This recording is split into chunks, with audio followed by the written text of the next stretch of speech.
Crick Buzz at Stumps with Adam Collins and Harsha Bhogle at the end of what was very nearly a modern day classic. England came out triumphant by 31 runs, but I think Joe Root put it best, Harsha. He said that if anyone says Test match cricket is dead, watch this match on repeat. If you're a lover of Test cricket, I think you might end up preaching to the converted.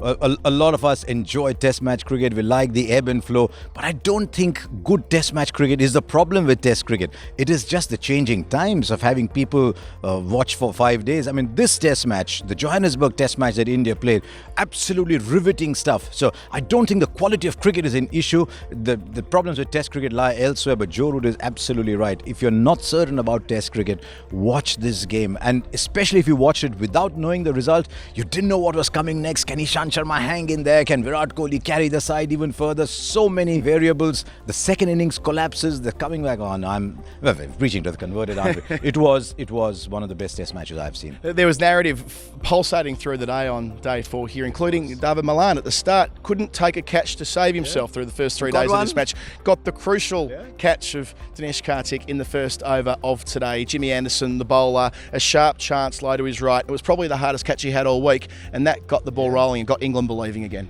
And Adam, the big players at the start of a contest say, give it to me, I am here. Virat Kohli, the big player, goes out to bat. Who's the big player for England? I know Broad bowls well, I know Stokes bowls well, I know Curran's had a good game. Who's the big player? The big player is Jimmy Anderson. If England have got to get their toe in the door, then Jimmy Anderson has to do it. He said, give me the ball. He started, produced a wicket in the first over, India on the back foot thereafter. So I thought, I mean, we talk about Test cricket being so good.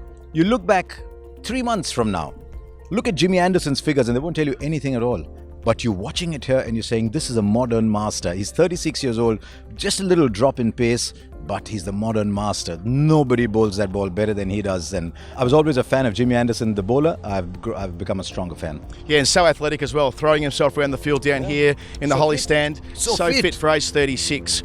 Also so clever. Virat Kohli faced 16 of 62 balls he was out for with Pandya in that partnership of 34. It's a really important partnership, but England did so well in terms of making sure Kohli wasn't on strike. So, I mean, there's more to meet. That's harder than it looks, isn't it?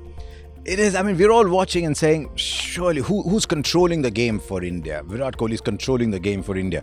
But he's controlling it. You couldn't control it from the non-strikers' end. Just maybe he thought he had enough faith in Pandya or whatever, but really Kohli needed to be taking more of the strike. And maybe a couple of boundaries here and there. The cat would be among the pigeons in the England camp. So, yes, from that point of view, England did well.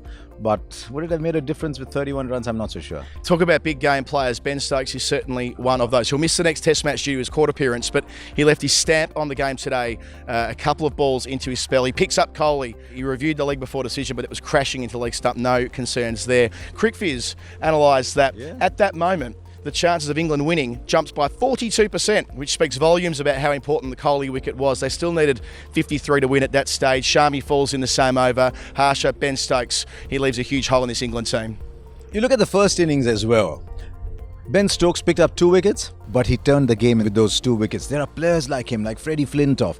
You look at their career averages and say, were they really such great all-rounders? Were they Botham? Were they Callis? Were they Gary Sobers? No, but look at the contribution and what they do with changing the game. Ben Stokes comes in today. He hasn't got Kohli and Shami. That game is going somewhere else. Yeah. And that's what Ben Stokes does. He might make a 30-35 somewhere. He'll come and pick up 2 wickets somewhere, but he'll have an impact on the game. I think he was England's quickest bowler. And I think if he did not score a run, he would make the England side as a bowler. It still wasn't game over with Ishant Sharma being a little bit nagging with the bat for 11 along with Pandya, but it was the introduction of Adil Rashid, not trusted by his captain to bowl more than 1 over last night. It only took 1 over today to break through with that wrong and that set England on a trajectory to victory. Once he got that wicket, there was no way back for India. There was no way to go. And you can look back at it in retrospect and say, should Hardik Pandya have controlled the strike a little bit more? He's still a young man finding his feet around. It's what, 34, 35 runs. He probably thinks the singles will matter. Ishant Sharma has just batted 3 hours in a county match. So it wasn't an easy one for Pandya. I think the batting of Pandya has been one of the pluses, actually. Yeah. And I think India should now decide Hardik Pandya is our number 6 batsman in Test match cricket. Come what may, it'll take a lot of pressure off him. You are number 6. and then we can always play 5 bowlers. But Hardik, your role from now on is to be India's number 6 batsman. After having so much trouble in the slips cordon through the first couple of days of this test match, it was a catch from Alistair Cook to finish it off, and the celebrations were magnificent around Edgbaston. The man of the match was Sam Curran. At 20 years and 64 days, he's the youngest man to ever be named man of the match for England. It wasn't given to Kohli on account of the fact that largely he couldn't drag his side to victory. But again, we spoke a lot about Sam Curran during the week, Harsha, but what a coming of age for him. Yes, I mean, he deserved man of the match as much as Virat Kohli did. I'm not a big fan of giving it only to the team that wins. I'm a big fan of giving it to the best performance of the match. I thought the best performance of the match was Virat Kohli's 149, but I thought overall, in terms of having an impact on the game, changing the game with his bowling, changing the game with his batting, I don't think you could complain about Sam Curran getting it. You know, he's what, 19, 20 years old, and this is the kind of script you write when you're in school and you're closing your eyes and you're looking out into the wind and saying, one day this is what I will do, and he's gone and done it. And it's going to get a little more difficult for him because there's expectations now from him. But as first test, for a performance in just his second test, the first of the series was absolutely magnificent. Shall we go back to London for the second test match at the home of cricket, Lords, next week? How good, Harsha? It's a full 5 test match series. How privileged we are to be watching this. It is. I often say that a test match is a life played out in 5 days. It's like our existence. It's life played out in 5 days, and then you got 5 lifetimes to savor. If it's anything like this particular game was, then wow, bring it on, man. Bring it on. Well said, Harsha. Bring it on. What a cracking test match we've had at Edgbaston